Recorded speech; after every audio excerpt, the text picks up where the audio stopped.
Bismillahirrahmanirrahim.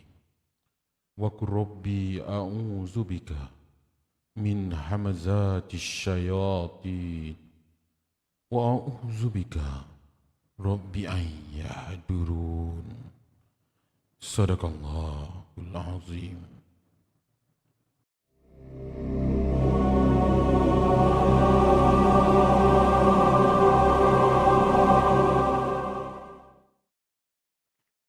Bismillahirrahmanirrahim. Allahumma salli ala sayyidina Muhammad. Allahumma salli ala sayyidina Muhammad. Allahumma salli ala sayyidina Muhammad. Assalamualaikum warahmatullahi wabarakatuh dan salam sejahtera.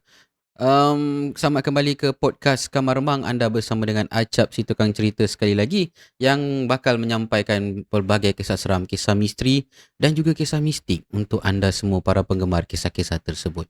Dan kepada anda yang dah like, share, subscribe dan dah follow Acap daripada awal sampailah sekarang, Acap ucapkan jutaan terima kasih kepada korang kerana sering ataupun sudi untuk bersama dengan Acap, jatuh bangun bersama dengan Acap dan terus menyokong channel ini. Terima kasih banyak-banyak. Dan kepada anda yang mungkin baru jumpa dengan Acap, hai, selamat datang.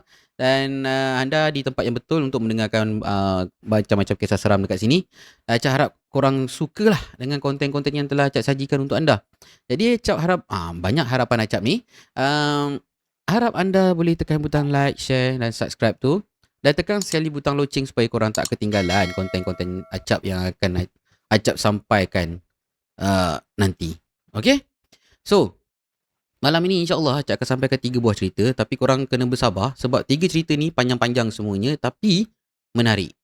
Menarik sebab apa?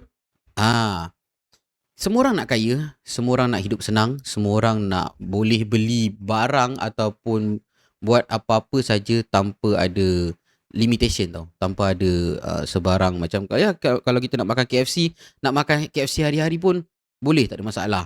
Macam itu, orang nak macam itu. Tapi adakah kita boleh dapat benda-benda macam itu? Kan? Dia tak semuanya kita akan dapat perfect tau dalam kehidupan kita ni. Mungkin kita banyak duit tapi kita ada masalah yang lain. Mungkin kita tak banyak duit tapi kita bahagia di tempat yang lain. Jadi malam ini kita akan ada 3 kisah yang melibatkan perkara duit-menduit ni. So korang kena tunggu sampai cerita ni habis. Okay? Acap harap sangat korang boleh tunggu sampai di akhir video lah. Macam tu. Alright? Jom. Tak nak buang masa lagi, kita mulakan dengan kisah yang pertama. Kisah yang pertama ni, pencerita ni dia tak nak namanya disebut, dia nak stay anonymous. Tapi kisah dia berkaitan dengan makcik dia. Makcik Hasnah nama makcik dia ni, bukan nama sebenar. Dan kisah ni berkaitan dengan anak kerak. Jom kita dengarkan.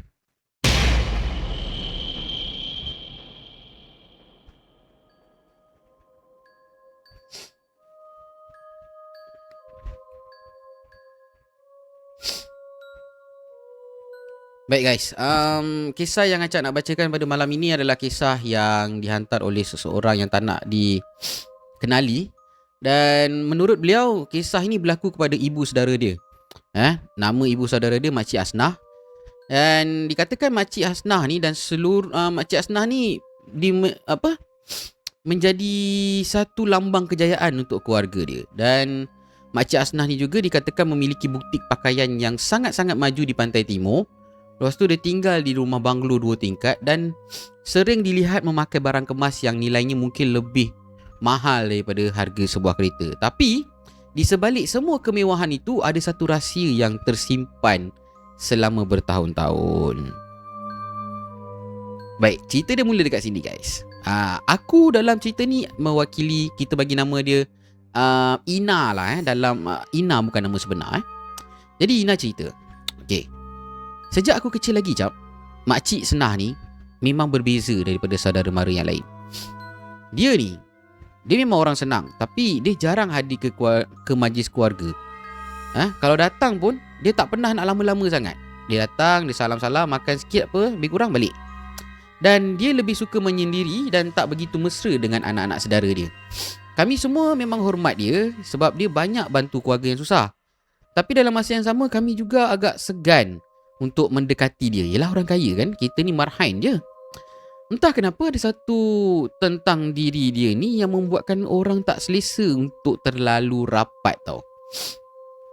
Baik, rumah banglo ni, Cap, sentiasa kelihatan sunyi walaupun besar, mewah kan. Dia tinggal kat situ dengan anak angkat dia je.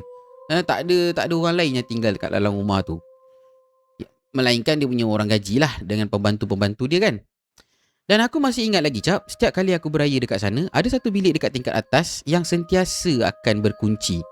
Dan pintu bilik tu pun tak pernah dibuka walaupun ketika rumah penuh dengan tetamu. Pernah sekali tu ada seorang sepupu aku ni bergurau. Bergurau nak buka pintu tu. Tapi makcik Senah ni berubah tu muka dia.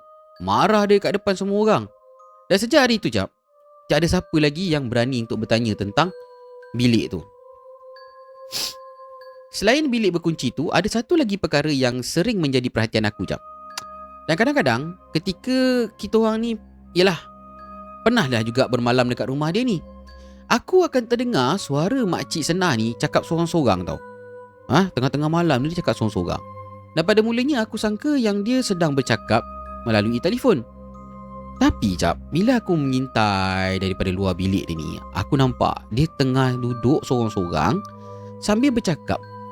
Sambil bercakap pelan-pelan, macam sedang memujuk seseorang, Cap. Macam, alah, nantilah, besok. Boleh tak besok? Alah, nantilah. Alah, okey. Macam ni. Macam itu lebih kurang memujuk lah kan. Dan sesekali aku terdengar dia ketawa dan senyap. Lepas tu ketawa, kadang-kadang dia macam tinggi suara sikit. Macam sedang berborak dengan budak kecil tau. Bila dia tanya keesokan harinya, makcik aku ni dia cuma alah, mana ada apa-apa. Kau ni banyak sangat tengok cerita seram lah. Banyak sangat tengok cerita hantu tu yang jadi macam itu tu. Banyak sangat mimpi cerita yang bukan-bukan. Itulah. Tak payah nak tengok TV, fokus. Nak periksa. Aku pula yang kena sekolah kan, Cap kan. Okey, Cap, tahun demi tahun berlalu dan kehidupan makcik Senah ni semakin lama semakin mewah. Butik dia berkembang dengan begitu cepat sampaikan dia boleh buka beberapa cawangan yang baru. Ramai yang puji, ramai yang orang kata kagum lah dengan usaha dan kegigihan makcik Senah ni. Malahan ada yang menjadikan dirinya sebagai contoh usahawan wanita berjaya. Tapi, Cap, langit tidak selalu cerah. Pada pertengahan tahun 2012, sesuatu yang tak pernah dijangka berlaku terhadap makcik Senah ni. Butik milik dia tiba-tiba ditutup selama beberapa minggu. Jadi keluarga kami ni dimaklumkan bahawa makcik Senah ni tengah sakit dan dia tak mampu nak uruskan perniagaan dia. Pada mulanya kami sangka yang dia cuma biasalah sakit-sakit biasa kan. Tapi bila aku dengan mak pergi melawat, keadaan yang kami lihat ni betul-betul mengejutkan kami, Jap. Makcik Senah yang selama ni kelihatan sihat dan bergaya, sekarang cuma mampu terbaring atas katil je, Jap. Badan dia makin susut tau. Muka dia jauh lebih tua daripada usia sebenar dia ni. Mata dia cengkung dan dia macam tak nak bercakap dengan sesiapa. Dan apa yang lebih mengganggu adalah dia seolah-olah sedang memandang seseorang yang berdiri di satu sudut bilik dia tu, walaupun sudut tu kosong tau. Kau tahu tak macam mana kita pandang seseorang macam sedih tengok seseorang tu, macam mengharapkan sesuatu, macam itulah. Sampai kan doktor yang merawat dia ni pun tak tahu dan tak jumpa apa sebenarnya punca penyakit Makcik Senah ni. Kan? Semua keputusan pemeriksaan kelihatan normal, tapi keadaan Makcik Senah semakin merosot dari hari ke hari. Dan kadang-kadang dia cakap dalam bahasa yang kita tak faham. Apa benda dia cakap pun aku tak faham. Dan kadang-kadang, Cap, dia nangis sorang-sorang waktu malam. Dan ada juga pada masanya dia panggil seseorang dengan panggilan anak, sedangkan anak angkat dia ada kat sini. Kan? Anak angkat dia orang pelik, mak dekat sini ni. Tapi dia kata bukan, dia panggil anak yang lain. Dan bila keadaannya semakin membimbangkan, akhirnya mak aku ni mencadangkan supaya ada seorang ustaz ataupun orang yang alim, orang yang tahu nak settle benda ni, dipanggil untuk tengok keadaan Makcik Senah ni.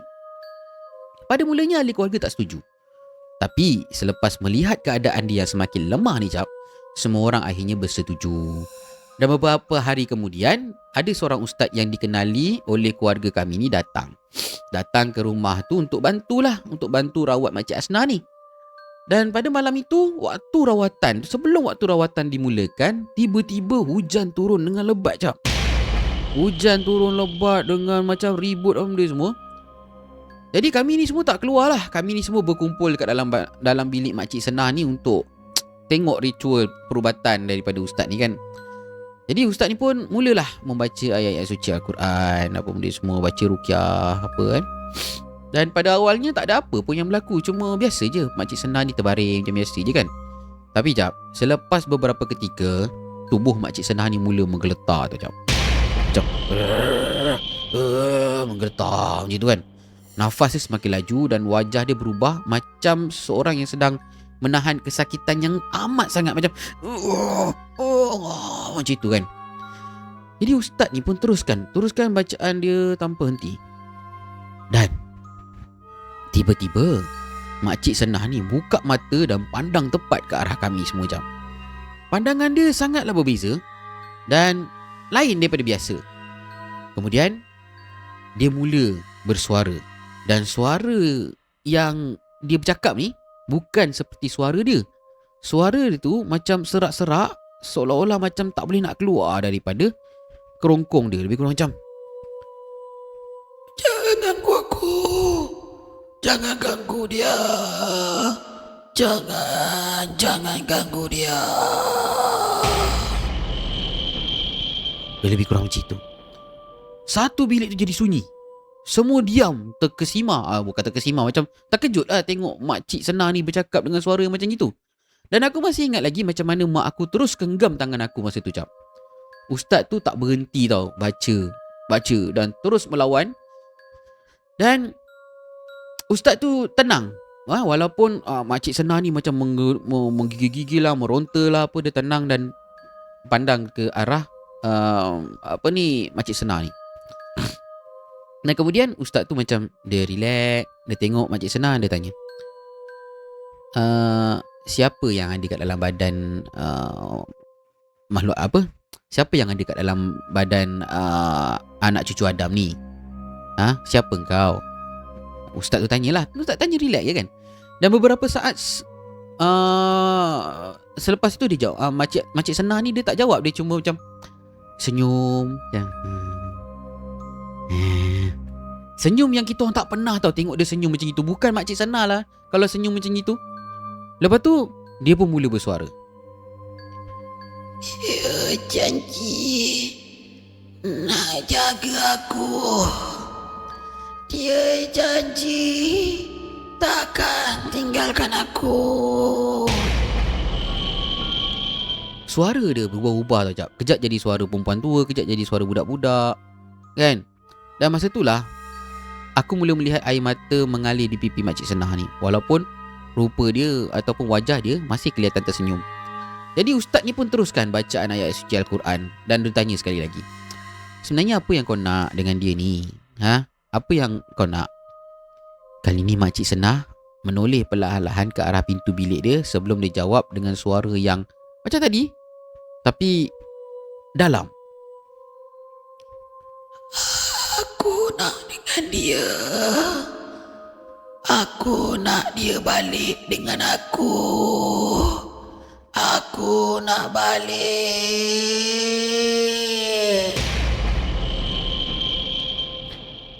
Selepas itu keadaan menjadi semakin tegak dan bacaan ustaz semakin kuat dan Makcik Senah ni mula menangis teresak-esak. Nangis. Dan dalam keadaan tu juga ustaz tersebut minta ahli keluarga untuk periksa rumah dan cari apa saja yang mencurigakan, sebab dia kata ada something wrong dekat rumah ni. Jadi selepas beberapa ketika, perhatian kami tertumpu pada bilik yang berkunci dekat tingkat atas yang selama ni menjadi misteri. Dan dengan izin ahli keluarga, kami semua pecah pintu bilik rumah tu yang dah bertahun-tahun terkunci tu, yang memang kami memang nak tengok sangat apa benda yang dekat dalam tu. Jadi bila dia pecah pintu bilik tu, bilik tu jauh daripada apa yang kami sangka. Bilik tu kecil je. Tak ada perabot, tak ada apa, tak ada peti besi, tak ada apa. Dalam tu cuma ada barang-barang lama dan sebuah almari kayu dengan peti kecil yang disimpan di bahagian paling hujung ke bilik tu. Dan suasana dalam bilik tu terasa sangat tidak selesa walaupun tak ada apa-apa yang kelihatan ganjil pada pandangan pertama kami. Dan bila peti kecil tu dibuka, kami menemui beberapa objek lama yang dibalut dengan kain kuning. Jadi kami bawa jumpa dengan ustaz. Dan ustaz tu pun segera meminta kami semua berundur dan tak menyentuh apa-apa. Wajah ustaz ni berubah. Berubah serius bila melihat kandungan dalam peti tu. Dan dia tak menjelaskan secara terperinci lah kepada kami, Cap. Tapi dia cukup bagi tahu kat kami yang barang-barang tu adalah berkaitan dengan ilmu yang bertentangan dengan agama Islam, yang dah lama pun disimpan dalam rumah tu. Dan benda inilah yang menjadi gangguan dan juga pemujaan Makcik Senah ni. Barang tu baru kita orang tahu, Cap. Dan malam itu berlangsung sampai lebih lewat pagi. Ustaz tu dengan Makcik Senah ni bergelut lah nak merawat Makcik Senah ni kan. Ada ketika Makcik Senah ni nangis macam kanak-kanak, kadang-kadang dia menjerit, kadang-kadang dia meronta, macam-macam lah. Baik. Selepas malam tu, alhamdulillah keadaan Makcik Senah mula sedikit demi sedikit tunjukkan perubahan. Walaupun dia masih lemah, tapi dia mampulah nak bercakap, nak berinteraksi dengan kami. Dan buat pertama kalinya selepas bertahun-tahun dia mengaku bahawa kekayaan yang dimiliki olehnya sekarang tu bukannya datang daripada usaha dan perniagaannya. Ada perkara yang pernah dilakukan waktu dia muda dulu yang terlalu memerlukan untuk diceritakan kepada sesiapa. Dan dia mengaku dia menyesal, tapi penyesalan itu datang dah lewat dah, Cap. Dia mengaku dia memuja benda-benda macam ni untuk mendapatkan kekayaan. Dan beberapa minggu kemudian, satu demi satu perkara yang selama ini menjadi sumber kemewahannya tu mula hilang. Perniagaan dia perniagaan dia jatuh, pelaburan dia gagal. Lepas tu dia punya butik HQ dia ni tiba-tiba terbakar. Macam-macam jadi.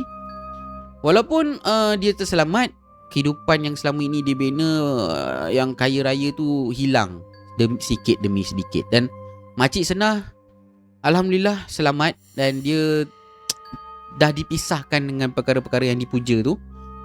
Dan pada mulanya kami menyangka yang hidupnya akan kembali normal macam dululah, kan? Tapi walaupun keadaan fizikal dia bertambah baik, kan? Tapi ada sesuatu yang tak benar-benar pulih. Dia semakin suka menyendiri dan selalu termenung, bercakap seorang-seorang. Dan beberapa bulan kemudian keadaan mental dia merosot dan ada masanya dia bercakap seorang-seorang dalam bilik, nak terjun bangunan benda semua, menangis. Dan pernah beberapa kali dia mendakwa yang dia terdengar suara kanak-kanak panggil dia daripada tingkat atas rumah, dan minta dia untuk terjun daripada bangunan. Jadi kami pun sekeluarga bawa dia jumpa pakar. Dan bila pakar kata memang dia ada gangguan mental lah, dan terpaksa keluar masuk hospital untuk mendapatkan rawatan. Dan ada ketika dia tenang, tapi ada ketika pula dia murung, kan? Baik. Selepas beberapa tahun, Makcik Senah ni masih tak boleh nak recover. Dan dia dah mula macam nyanyuk, demensia. Dan akhirnya tak ada siapa yang mampu nak jaga dia ni. Dan Makcik Senah ni, Cap, terpaksa kami letakkan di bawah rumah jagaan warga emas. Kerana di sana lengkap dia punya kelengkapan, nurse benda semua tahu macam mana nak handle orang macam ni, kan? Dan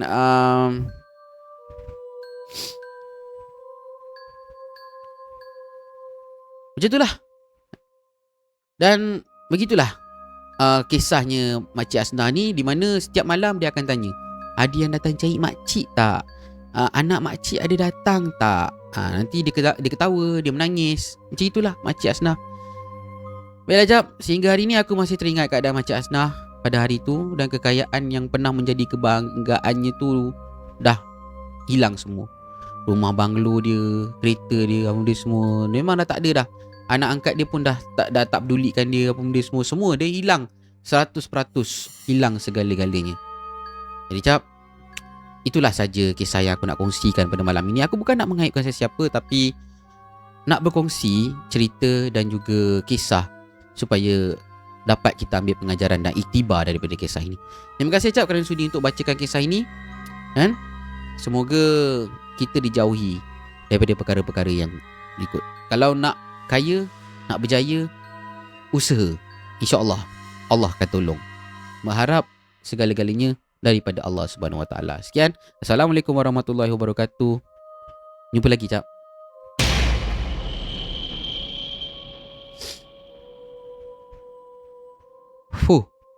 Panjang kan cerita dia kan.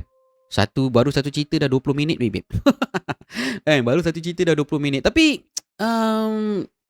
Acap pun pernah sampaikan kisah anak kerak ni satu ketika dulu. Kalau mana yang tak tahu apa itu anak kerak ni kalau korang pergi ke Wikipedia kan, ataupun korang boleh rujuk dengan orang tua kita. Wikipedia ni dikatakan berasal daripada janin bayi tau. Janin ataupun bayi dalam kandungan yang dibunuh sebelum dilahirkan. Bayangkan. Dan anak kerak ni yang paling kuat dikatakan berasal daripada mayat bayi yang merupakan anak sulung dan ibu bapanya juga anak sulung. Dan bayi tersebut dilahirkan pada hari Selasa, kemudian dibunuh dalam lingkungan umur 6 hingga 7 bulan dalam kandungan. Mereka ni pula akan dikejutkan oleh bomoh yang tahu macam mana nak handle benda-benda macam ni. Lepas tu dimasuk dalam botol ke macam mana ke apa benda semua untuk tujuan amalan perubatan dan melakukan kejahatan. Gitu. Sebab tu masa zaman dahulu menjadi pantang kalangan penduduk Pantai Timur untuk dedahkan yang mereka ni adalah anak sulung kepada orang yang tak dikenali. Macam gitu cerita dia guys. Asal usul anak kerak ni bahaya babe. Dah lah nak cipta anak kerak tu dah kejam. Lepas tu dipuja lagi. 2-3 kali kejam lah. Last dia tak jadi apa pun. Kalau kita mengharapkan sesuatu pada makhluk ni pun mengharapkan sesuatu daripada kita. Tak habis lah cerita dia macam itu.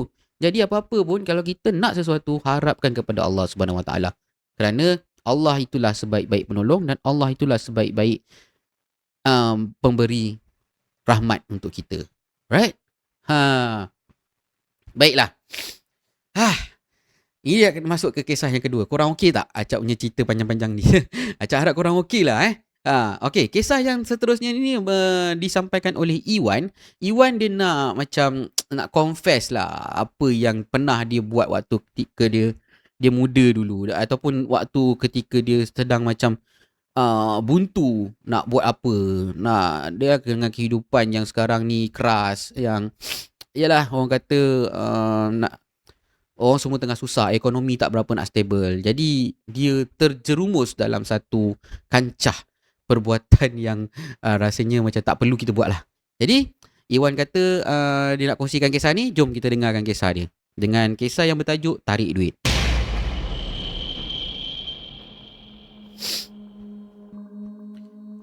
Assalamualaikum Acap dan selamat malam kepada semua para pendengar Kamar Remang. Nama aku Iwan, bukan nama sebenar. Aku tuliskan kisah ni bukan untuk dibanggakan dan jauh sekali untuk mengajar orang melakukan perkara yang sama. Aku cuma berharap pengalaman hitam yang aku pernah lalui ni Cap dapat menjadi pengajaran kepada sesiapa saja yang sedang berada dalam keadaan terdesak seperti aku suatu ketika dahulu. Lebih tepat lagi, kejadian ini pada tahun 2016. Salah tekan pula. Kejadian ini berlaku pada tahun 2016 dan hidup aku boleh dikatakan berada pada titik yang paling rendah masa tu Cap. Perniagaan yang aku usahakan selama bertahun-tahun hampir muflis dan mengalami kerugian yang sangat-sangat besar, dan aku terpaksa tutup perniagaan aku tu. Dalam masa beberapa bulan saja, hutang aku boleh mencecah hampir 1 juta ringgit Cap. Setiap hari hidup aku dalam ketekanan. Telefon aku berbunyi tanpa henti ni. Ada yang minta dengan baik, ada yang mengugut, macam-macam lah along telefon aku. Aku dah stres dah Cap. Jadi aku mula mengelak untuk keluar rumah kerana malu dan takut terserempak dengan orang yang aku berhutang ni Cap. Ketika itulah aku berhubung dengan kenalan lama aku. Dan pada mulanya dia cuma bertanya khabar, bertukar-tukar cerita. Tapi lama-kelamaan perbualan kami tu menjurus kepada masalah kewangan yang sedang aku hadapi. Jadi aku ingat aku boleh dah nak pinjam duit dengan dia ke, ataupun dia boleh dapatkan aku dana kecemasan ke apa kan. Dan tiba-tiba dia cerita dekat aku tentang seorang lelaki di negara seberang. Dia katakan mampu untuk membantu orang-orang yang macam aku ni yang sedang mengalami masalah kewangan melalui satu amalan tertentu, cap. Aku tahu perkara tu kedengaran pelik, tapi ya, aku dah terlalu terdesak waktu itu. Pertimbangan akal mula dah menjadi lemah. Dan dengan duit simpanan, sedikit duit simpanan yang aku ada ni, aku pun terbang ke negara jiran kita ni. Bila sampai dekat sana, aku dibawa ke satu kawasan pantai yang sangat terpencil. Dan aku masih ingat suasana dia masa tu. Langit mendung, angin laut bertiup dengan kuat. Memang kawasan laut lepas. Dan kawasan sekeliling tu kelihatan sunyi walaupun hari masih belum gelap lagi, jap. Dan di situlah aku berjumpa dengan seorang lelaki tua yang dikenalkan sebagai Wak Karto, iaitu dukun paling hebat dekat daerah tersebut. Dikatakan dukun yang paling hebat lah. Dia tak banyak cakap, jap. Dia dengar semua masalah aku. Lepas tu dia pandang tepat ke arah aku. Lepas tu dia tanya aku, "Kamu dah habis fikir? Kamu betul-betul mau lakukan ini? Jika kamu mau, aku akan lakukan." Jadi aku pun mengangguk. Dan kemudian dia kata, kalau aku setuju, setiap apa pertolongan yang dia buat ni, setiap apa yang dia buat ni, semuanya ada harga yang perlu aku bayar. Jadi aku macam, berapa harga dia kan? Okeylah, tak kisahlah berapa-berapa harga, aku cuba cari nanti kan. Okeylah, tak apa lah. Jadi aku pun setujulah. Dan bila aku setuju, dia suruh aku balik hotel dulu. Balik hotel, gedebak-gedebuk. Malam tu kita orang datang balik kat pantai yang sama. Dan aku diminta untuk pakai satu pakaian yang aku tak tahu apa benda yang aku pakai ni. Kemudian aku duduk menghadap. Dia suruh aku duduk hadap ke laut. Masa tengah duduk tu dengan buat ritual ni, aku bau kemenyan tau. Bau, ya Allah, sampai pening kepala aku, jap. Bunyi ombak pula macam lebih kuat daripada petang tadi. Mungkin dah malam, angin lagi kuat. Semakin lama ritual tu berlangsung, semakin sukar aku nak berfikir dengan jelas. Aku jadi macam pening gitu, pening sangat. Dan aku tak pasti sama ada aku ni keletihan ataupun ketakutan, ataupun ada sesuatu yang lain, jap. Apa yang aku ingat, ketika sedang duduk menghadap ke laut tu, aku terlihat satu kelibat berdiri jauh dekat depan aku ni. Dan aku sangka itu cumalah bayang-bayang. Tapi makin lama aku tengok, makin jelas bentuk dia. Dan aku boleh confirm yang itu adalah seorang wanita. Dia berdiri membelakangi laut dengan rambut dia yang panjang. Dan aku tak nampak muka dia dengan jelas tau. Tapi ada sesuatu tentang dirinya yang membuatkan aku tak mampu nak alihkan pandangan. Bila aku terdengar suara dukun tu membaca sesuatu dekat belakang aku, kemudian aku terdengar satu suara yang lain. Suara perempuan, suara lembut je, tapi seolah-olah sedang bergema dalam kepala otak aku ni. Suara tu, dia kata, "Usah risau, segala kesusahan akan berakhir. Hutangmu akan ku selesaikan. Rezekimu akan datang tanpa putus. Sebagai balasannya, kau harus menerima diriku ini." Lebih kurang gitulah, cap, dia cakap. Tapi dia cakap dengan bahasa dia lah. Aku lebih kurang gitulah. Aku tak tahu apa yang berlaku lepas tu. Ingatan aku pada malam tu semua memang macam kabur. Macam aku tak ingat apa-apa kan. Jadi jap, dah selesai ritual apa benda semua. Selang beberapa hari aku balik ke Malaysia. Jadi bila aku dah balik ke Malaysia ni, aku tunggu hari esoknya, aku tunggu lusa, aku tunggu tak ada pun duit ke, tak ada apa ke kan. Dan lepas beberapa minggu tak ada apa-apa yang berlaku. Aku cakap, ini semua ngenceng je lah, ini semua scam je lah. Aku dah habis duit banyak tapi tak ada apa yang berlaku kan. Jadi aku pun dah mula gelisah. Aku start lah telefon kawan sana sini kan. Duit dah habis dah ni. Dah lah tak ada duit. Kau pergi lagi tempat-tempat macam itu, pergi buat benda yang bukan-bukan. Dah duit pun habis. Sekarang ni aku kena telefon kawan-kawan apa semua, nak minta bantuan lah. Jadi selang beberapa hari masa aku tengah sibuk nak cari orang nak tolong aku ni, ada satu pagi tu masa aku tengah siap-siap nak keluar rumah, aku jumpa, aku nak ambil barang dekat dalam laci ni. Jadi aku nampak ada sampul. Cakap, sampul ni kena macam tebal je kan. 2-3 hari lepas tak ada, macam sampul yang memang aku nak buang lah. Dan bila aku ambil sampul tu cap, ya Allah cap, dalam dia tu ada duit RM1,000 cap. RM1,000. 100 berkepuk dalam tu. Aku terkejut. Uish, daripada mana pula datang ni kan? Wah, itu barang sudah jadi lah. Cantik kan aku cakap kan. Okey. Dia duit yang aku jumpa ni Cak, dia tak spesifik kat satu tempat tau. Kadang-kadang dekat bawah tilam, kadang-kadang bawah bantal, kadang-kadang bawah almari kan. Kadang-kadang dekat bawah tempat duduk kereta kan. Dan jumlahnya berbeza-beza. Kadang 500, kadang 1000. Tapi dia tak lebih macam 5,000 ke 10,000, tak ada lah. Mungkin dia susah pun nak keluarkan deposit duit dekat sana kan. Nak keluarkan duit dekat bank alam gaib pun tak boleh keluar banyak-banyak. Mungkin dia punya limit dia tu 2,000, 1,000 je kan. Okey.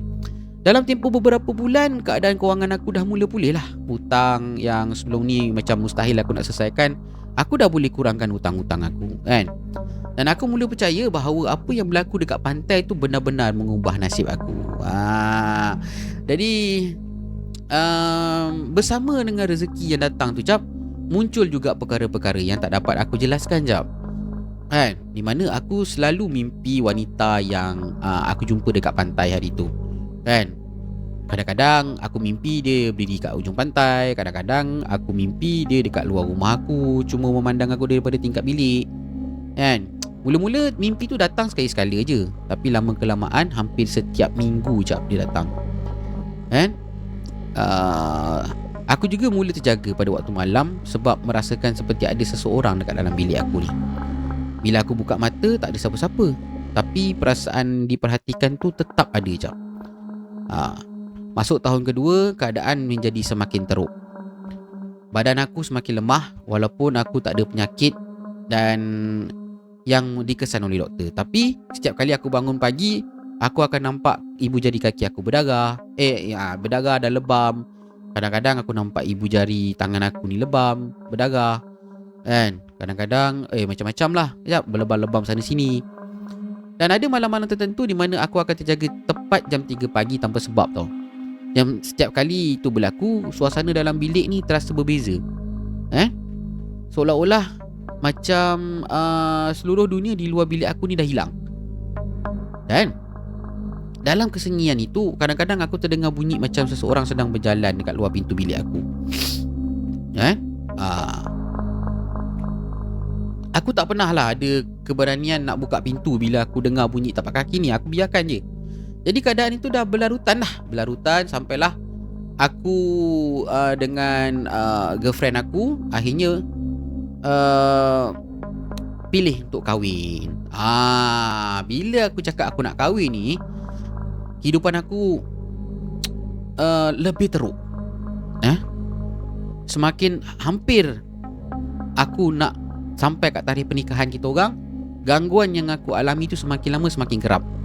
Kan? Mimpi wanita tu dia marah aku lah, dia itulah, dia inilah, apa semua kan.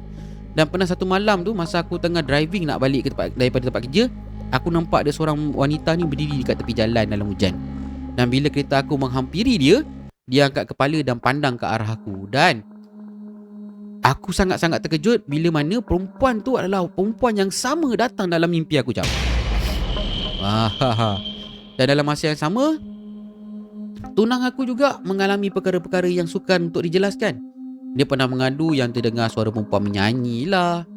Kan? Kadang-kadang dia terjaga tengah-tengah malam dengar ada orang menangis dekat 2 tingkap lah, apa benda lah. Bila dia tengok tak ada siapa-siapa pula. Jadi aku tak pernah cerita lah dekat dia apa sebenarnya yang berlaku kan. Apa sebenarnya aku dah buat di belakang dia ni. Aku cuma dia minta banyakkan berdoa dan bersabar lah. Jadi seminggu sebelum majlis pernikahan aku ni berlangsung, aku mengalami satu kejadian yang tak akan aku lupakan sampai bila-bila. Malam tu macam biasa aku terjaga sekitar jam 3 pagi. Dan perkara pertama yang aku sedari ialah pintu bilik aku terbuka sedikit Cap. Dalam keadaan yang separuh sedar ni, aku pandang arah pintu dan ketika itulah aku nampak ada satu bayang berdiri di luar bilik. Tak bergerak, tak bersuara, dia cuma pandang je dekat aku. Aku dah tak mampu bergerak masa tu. Badan aku ni berat sangat. Dan beberapa saat kemudian bayang itu berpaling dan berjalan menuju ke arah ruang tamu sebelum dia hilang daripada pandangan. Keesokan paginya, aku ambil keputusan untuk batalkan segala urusan. Aku cakap dengan mak ayah aku, dengan bakal mertua aku, benda semua. Kita tangguh perkahwinan ini sebab aku perlu mendapatkan rawatan. Rawatan daripada ustaz lah. Okey, masa aku menjalani rawatan, macam semakin banyak perkara yang aku mula faham. Dan aku mula sedar bahawa apa yang aku anggap sebagai pertolongan selama ini sebenarnya adalah datang bersama satu ikatan yang tak pernah aku fahami pun sebelum ni. Rawatan yang aku ambil tu masih yang lama. Ada hari aku elok, ada hari yang sangat sukar. Tapi sedikit demi sedikit gangguan tu mula berkurangan lah. Rupa-rupanya Cap, malam itu kan, malam yang aku buat ritual dekat negara seberang ni sebenarnya adalah ritual perkahwinan antara aku dengan makhluk yang itulah, yang perempuan tu. Perjanjian dia bagi aku kaya, tapi aku kena kahwin dengan dia. Rupa-rupanya setiap malam dia datang dekat aku, dia baring dekat sebelah aku, dan dia buat aku ni macam suami dia, dan kami melakukan hubungan suami isteri lah. Itu pasal lah dia marah sangat aku ada girlfriend. Itu pasal lah dia marah sangat aku nak kahwin. Lepas tu, bila dah jadi marah macam gitu, dia bukan sekadar berhubungan dengan aku, Cap. Dia ambil juga kesempatan ke atas diri aku dengan dia hisap darah aku ni.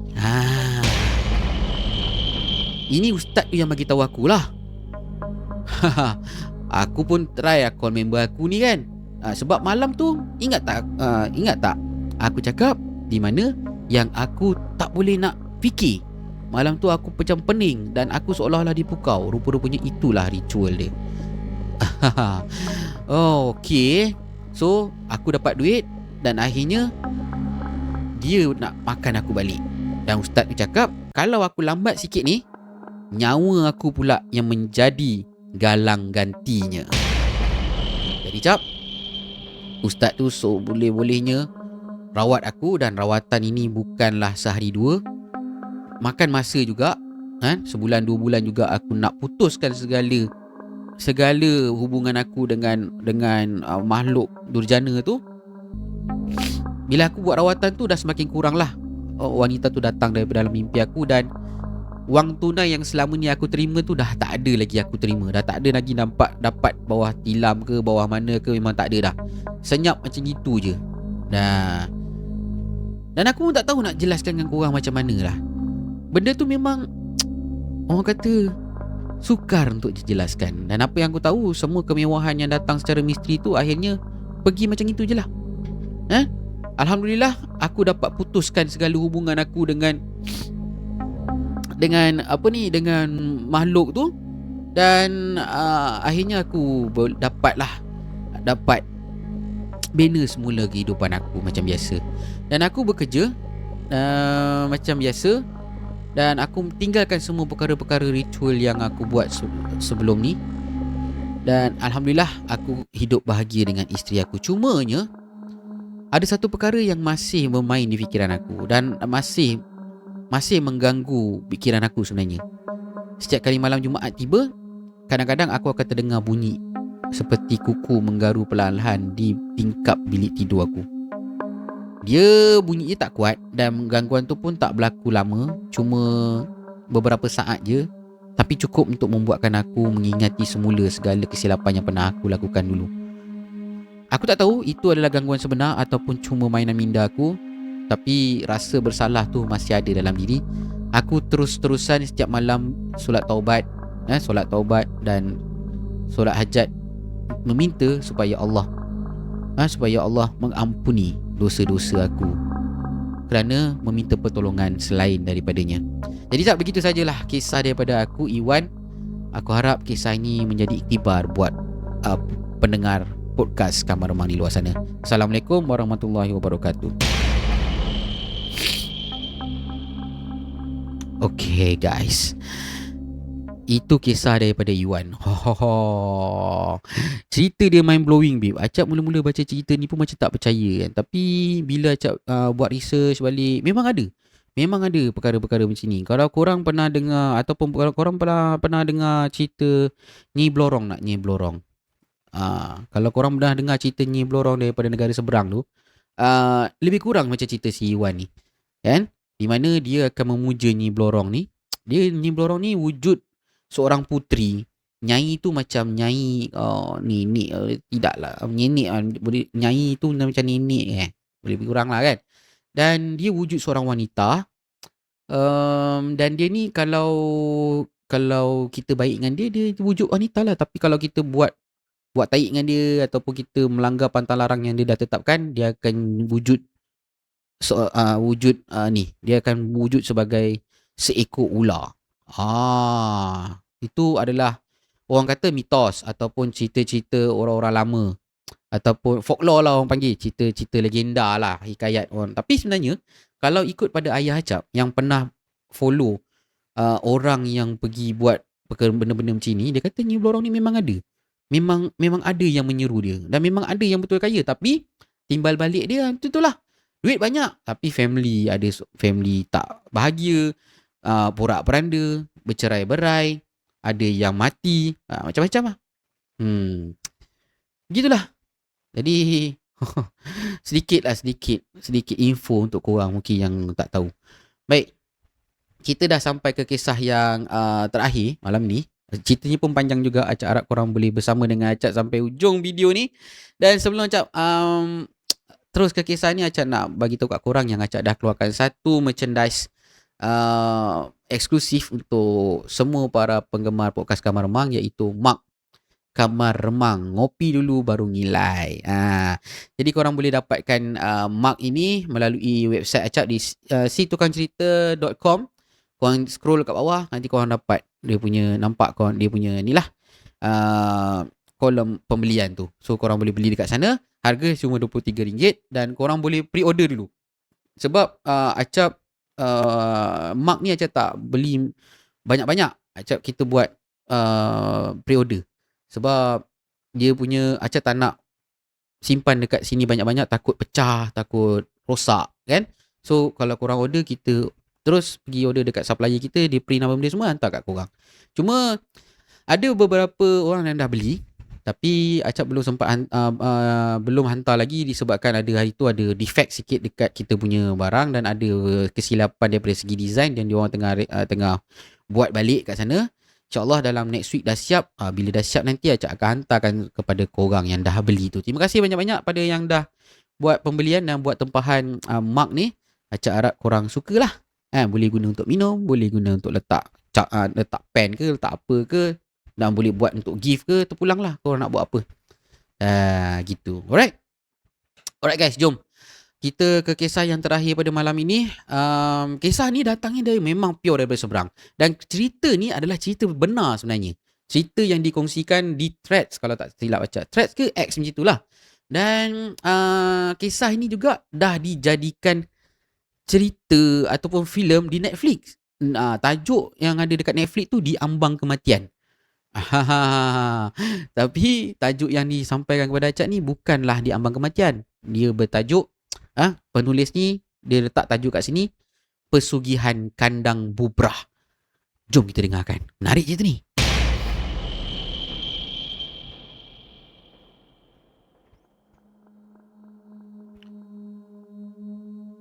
Baik guys, kisah ni dihantar ataupun dikongsikan kepada Acap oleh seseorang yang tak nak dikenali nama dia. Tapi dikata cerita ni terjadi kepada Nadia. Kisah ni berkisah tentang sebuah keluarga yang pada asalnya hidupnya susah, tapi tiba-tiba berubah jadi kaya selepas ayah dia pulang daripada satu perjalanan yang misteri. Tapi kekayaan itu datang daripada satu syarat yang pelik. Apa syarat dia? Kejap lagi kita dengarkan. Baik. Kisah ni menurut Nadia, bukan nama sebenar. Awal tahun 2000-an, keluarga dia ni hidup dalam keadaan yang sangat-sangat sederhana lah guys. Sangat-sangat sederhana, dan ayah dia ni cuma menjalankan sebuah perniagaan, kedai kecil lah. Buat niaga biasalah, turun naik, kadang ada orang, kadang tak ada orang kan. Dan ibu dia pula, untuk memenuhi keperluan keluarga dia ni, selalu sangat berhutang barang dapur dengan jiran, kadang-kadang berhutang duit sebab tak cukup nak tampung keperluan keluarga. Dan Nadia masih ingat waktu itu mereka ni jarang-jarang dapat makan sedap. Kalau ada nasi dengan lauk macam tempe dengan tahu tu pun dah cukup syukur dah bagi dia orang. Segalanya mula berubah bila ayah dia ni pergi ikut kawan-kawan ayah dia, tak tahu pergi ikut kawan-kawan ayah dia ni, tak tahu pergi mana. Dan bila balik tu ayah dia macam happy. Bila dia tanya ayah pergi mana, dia tak cakap. Dia rahsiakan. Dia tak ceritakan apa benda yang dia buat. Tapi jap, selepas hari itu, kedai kecil mereka ni tiba-tiba kembali hidup. Kedai kecil dia ni makin lama macam orang semua rasa nak datang je kedai dia. Pelanggan datang tanpa henti dan barang jualan mereka ni cepat habis. Masa ni lah wang mula masuk dengan banyak, kan? Jumlah yang mereka tak pernah bayangkan sebelum ni. Dalam masa beberapa bulan je kehidupan mereka ni berubah. Nadia jadi anak orang kaya. Tapi pada awalnya Nadia ni macam bersyukurlah, menganggap itu semua adalah rezeki Allah. Dan dia gembira melihat ibunya tak ada lagi nak pinjam beras dengan jiran. Mak dia pun dah semakin cantik. Ayah dia hias, mak dia pakai barang kemas apa semua. Dan dia seronok juga bila ayah dia mula membeli barang-barang untuk rumah diorang. Cumanya, macam Cak cakap tadi lah, langit tak selalu cerah. Kegembiraan itu perlahan-lahan bertukar menjadi rasa pelik bila ayah dia mula membina sebuah rumah besar di atas tanah baru yang dibeli oleh ayah je lah. Okey, Nadia kata rumah tu cantik guys. Memang cantik, luas, jauh lebih mewah daripada rumah dia yang lama, kan? Tapi ada satu perkara aneh yang tentang rumah tu. Dan apa perkara aneh tu adalah rumah tu tak pernahnya siap, kan? Tak pernah siapnya macam mana. Setiap kali bahagian rumah tu siap dibina, ayah dia ni akan arahkan pekerja dia untuk robohkan bahagian yang lain. Kalau bulan ni dapur tengah renovate, bulan depan nanti dia akan pecahkan bilik air. Kalau ruang tamu tu baru renovate, nanti dia suruh pecahkan pula beranda. Ataupun dah tak ada tempat lagi nak renovate, dia main ketuk-ketuk je lah dinding tu. Ada je perkara nak dibuat dekat rumah tu tau. Rumah tu tak pernah siap lah orang kata. Pada mulanya Nadia sangka yang ayah dia cuma cerewet lah, nak tukar macam tu, nak tukar macam ni lah benda semua kan. Tapi lama kelamaan dia macam sedar yang seolah-olah ayahnya takut rumah tu macam tak ada bunyi ketuk-ketuk. Kan pelik kan. Tak ada bunyi ketuk-ketuk, pelik. Orang kalau boleh tak nak lah renovate. Kalau boleh nak renovate sekali dah cukup lah. Malah nak renovate lagi kan. Nak duduk rehat je kan. Pelik kan. Jadi perkara paling pelik berlaku setiap kali pekerja binaan pulang pada waktu petang. Walaupun tak ada siapa yang bekerja, Nadia kadang-kadang masih terdengar bunyi ketukan perlahan daripada belakang rumah dia. Bunyinya tak kuat tapi jelas dengar pada waktu malam. Dan ketukan tu berulang-ulang macam ada seorang tengah mengetuk dinding dengan tukul kecil. Dan kadang-kadang bunyi itu disertai dengan geseran kasar pada simen, seolah-olah macam ada sesuatu yang sedang menggaru-garu dekat permukaan dinding daripada luar. Beberapa tahun selepas itu ibu Nadia ni mula berubah. Tubuh dia semakin lemah, cengkung. Bila bawa pergi doktor pun tak tahu nak jawab apa. Memang cek semua okey. Klise lah. Klise benda-benda macam ni kan. Dan kesihatan ibu dia semakin merosot. Waktu malam, Nadia selalu dengar ibu dia cakap sorang-sorang dalam bilik. Ibu ni memang totally berubah. Kadang-kadang dengar ibu dia merintih, kadang-kadang cakap-cakap kasar. Pelik, tengok ibu dia jadi pelik. Dan satu malam, Nadia terjaga kerana terdengar bunyi daripada arah dapur. Rumah tu yalah dah malam, gelap lah kan. So semua orang dah tidur. Dan masa dia jalan pelan-pelan pergi ke belakang rumah tu, dia nampak pintu dapur tu terbuka sikit. Daripada celah pintu tu, dia nampak ayah dia berdiri dekat kawasan yang sedang diubah suai sambil pegang sesuatu dekat tangan dia. Dan dia dapat lihat, Nadia tak dapat lihat dengan jelas apa yang sedang dilakukan oleh ayahnya. Tapi dia dapat terhidu bau hanyir dan bau tanah basah dekat situ. Dan dekat sebelah ayah dia, ibunya duduk dekat atas tanah dalam keadaan yang sangat-sangat lemah, macam seseorang yang sedang dipaksa berada dekat situ. Jadi Nadia ni tak berani nak tegur. Biarlah orang tua dia nak buat apa-apa kat situ kan. Nanti tegur kan jadi apa pula kan. Jadi Nadia ni pun balik ke bilik dan pura-pura tidur. Tapi sejak malam itu dia tahu ada sesuatu yang tak betul berlaku dalam keluarga dia ni. Kan, bila dia tanya dengan ayah dia, bila dia dah cuba nak tahu apa benda sebenarnya yang terjadi, ayah dia akan marah dia. Kan, ayah dia akan tanya, ayah dia akan marah. Kan, dia cakap, ya apa ni tak habis-habis rumah ni, ayah nak renovate sana sini, apa lagi yang tak kena ni. Bila tegur macam tu mesti ayah dia marah punya. Kan, kadang-kadang jap, ayah dia ni gelisah tau. Kalau tak ada orang yang ketuk gini ketuk sana rumah ni, ayah dia ni gelisah, munda mandi kat ruang tamu. Kadang-kadang lewat malam, kalau tak ada orang yang duk mengetuk-mengetuk ni, ayah dia pula ambil tukul, ambil penyodok ke apa ke, buatlah kerja-kerja renovation kat rumah tu, untuk pastikan yang macam seolah-olah nak pastikan yang rumah dia ni ada bunyi tukul tu tak berhenti. Pelik kan? Balik pula. Baik, kemuncak semuanya berlaku apabila kerja ubah suai ni terhenti selama beberapa hari. Nadia tak tahu punca sebenar, tetapi diingat rumah tu dah jadi sunyi lah. Rumah tu memang sunyi, tak ada bunyi tukul, tak ada bunyi apa. Dan malam kedua rumah tu sunyi, Nadia terjaga sebab terdengar jeritan daripada bilik ibu dan ayah dia. Jadi dia dengan abang dia pun berlarilah ke bilik tu, melihat keadaan ibu dia yang ibu dia ni jadi macam, keadaan ibu ni sangat menakutkan masa tu. Ibu dia meracau. Dan sementara ayah dia pula menangis kat tepi katil, macam orang yang baru sedar bahawa sesuatu yang selama ini dia sembunyikan akhirnya menuntut bayarannya.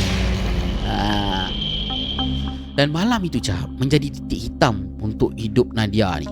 Ibu dia pergi dalam keadaan yang tak dapat jelaskan dengan kata-kata.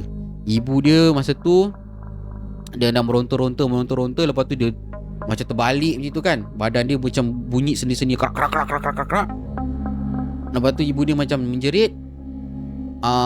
Kalau dikatakan dekat sini, ibu dia muntah darah dan keluar paku daripada perut. Daripada muntah dia tu keluar paku, banyak gila paku keluar. Dan akhirnya ibu dia meninggal dunia. Keadaan yang sangat mengerikan lah, ibu dia meninggal. Dan selepas itu ayah dia tak lagi menjadi orang yang sama lah. Ayah dia bukannya makin berhenti renovate, ayah dia semakin obses untuk pastikan yang rumah tu sentiasa direnovate. Kalau kontraktor tak datang, dia lah yang renovate kan. Jadi selepas kejadian mak dia meninggal tu, satu demi satu tragedi menimpa keluarga mereka. Abang Nadia ni meninggal secara mengejut, di mana dia terlibat dalam kemalangan, dan keadaan dia meninggal tu sangat ngeri, di mana badan dia terputus dua dengan ususnya bercerai begitu. Memang keadaan dia ngeri. Dan ayah si Nadia ni pula dah makin lama makin tenggelam dan macam takut sendiri tau guys. Dan pada hari-hari terakhir hidup ayah Nadia ni, dia duduk sorang-sorang sambil pegang tukul, seolah-olah macam menunggu sesuatu. Menunggu kontraktor panggil dia suruh ketuk dinding. Macam tu. Jadi akhirnya ayah dia mengaku di mana dia dah pergi jumpa dengan seseorang, ataupun lebih tepat lagi dukun. Dia buat ritual pesugihan kandang bubrah, di mana sesiapa yang nak kaya, bila dia buat ritual benda ni, kalau kau nak kaya, boleh aku bagi kau kekayaan, benda tu akan bagi kita kekayaan, tapi kau tak boleh berhenti daripada renovate rumah kau. Macam itu pula pun ada. Macam itu pun ada. Itulah pasal yang bapak dia ni asyik robohkan rumah, buat rumah. Sebab tu ritual dia dipanggil kandang bubrah. Kandang tu adalah merujuk pada rumah, dan bubrah itu adalah rumah roboh, ataupun ialah benda roboh, rumah tak siap, macam itu. Baik, dan akhirnya selepas malam itu, ayahnya ditemui meninggal dunia di dalam bilik dia, dengan keadaan yang sama macam mak dia meninggal, dengan mata yang terbeliak dan mulutnya berdarah, dan ada paku-paku keluar daripada anggota badan bapak dia lah, daripada muntah dia tu lah kan. Dan akhirnya selepas Nadia meninggal, Nadia terus keluar daripada rumah tu. Dia tak nak mewarisi apa saja kekayaan daripada ayah dia. Sebab dia tahu kekayaan ni datangnya daripada sesuatu ataupun daripada benda yang tak sepatutnya dia dapat, dan dia tak nak terlibat ataupun dia tak nak membayar sesuatu kepada benda ni semata-mata untuk jadi kaya. Jadi akhirnya Nadia ni hidup sebatang kara, dan semua harta kekayaan dia tu dia tinggalkan macam itu je. Dia tinggalkan kampung halaman tu, dia pindah jauh daripada kampung halaman dia untuk mulakan hidup baru. Dekat mana Nadia ni pindah, apa jadi pada dia, semua orang tak tahu apa jadi. Tapi inilah yang diceritakan oleh orang-orang kampung dan sangat-sangat viral dekat negara jiran kita ni. Jadi begitulah kisah Nadia dan keluarganya, di mana ayahnya tu membuat satu ritual yang dipanggil pesugihan kandang bubrah. Sejauh mana kebenaran cerita ini, Acap tak boleh nak pastikan, tapi inilah yang dikongsikan kepada kita. Alright. Jadi itu saja guys.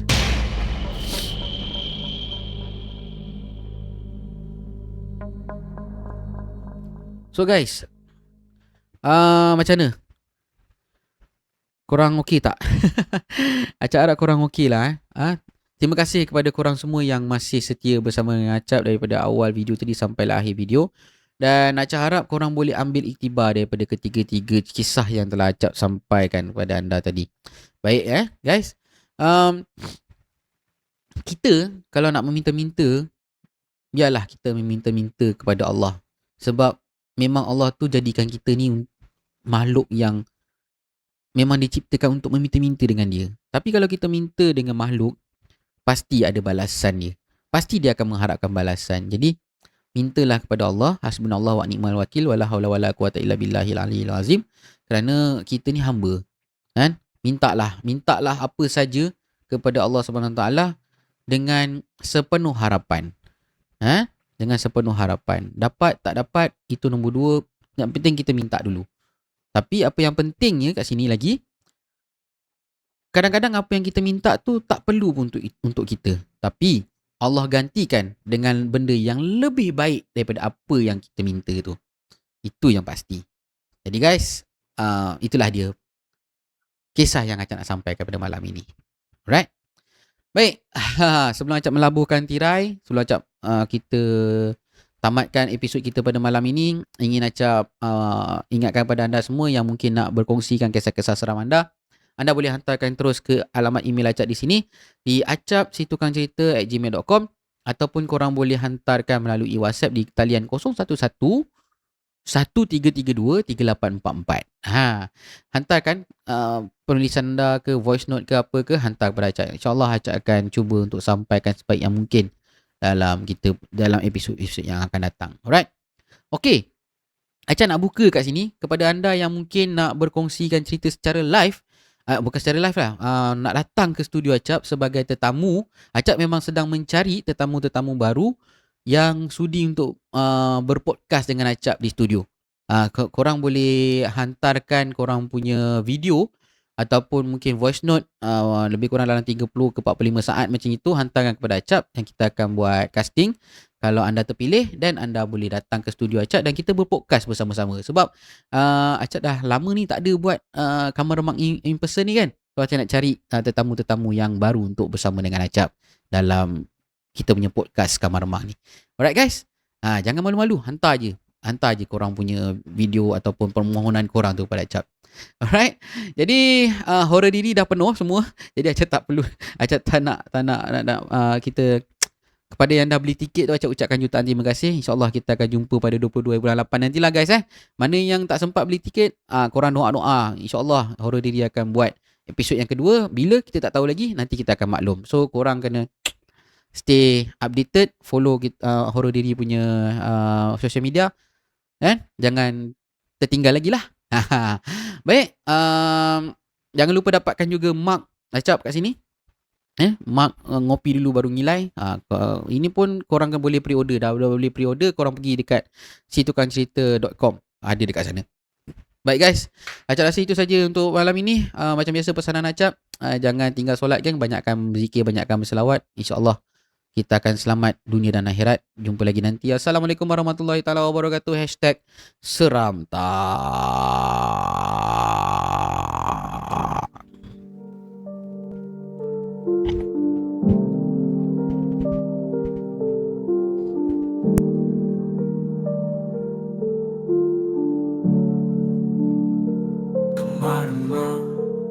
sepi dan suram. Disinilah mimpi jadi kelam. Langit malam berbisik lembut, membawa rahasia yang terliput. Di dalam bayang kulihat wajah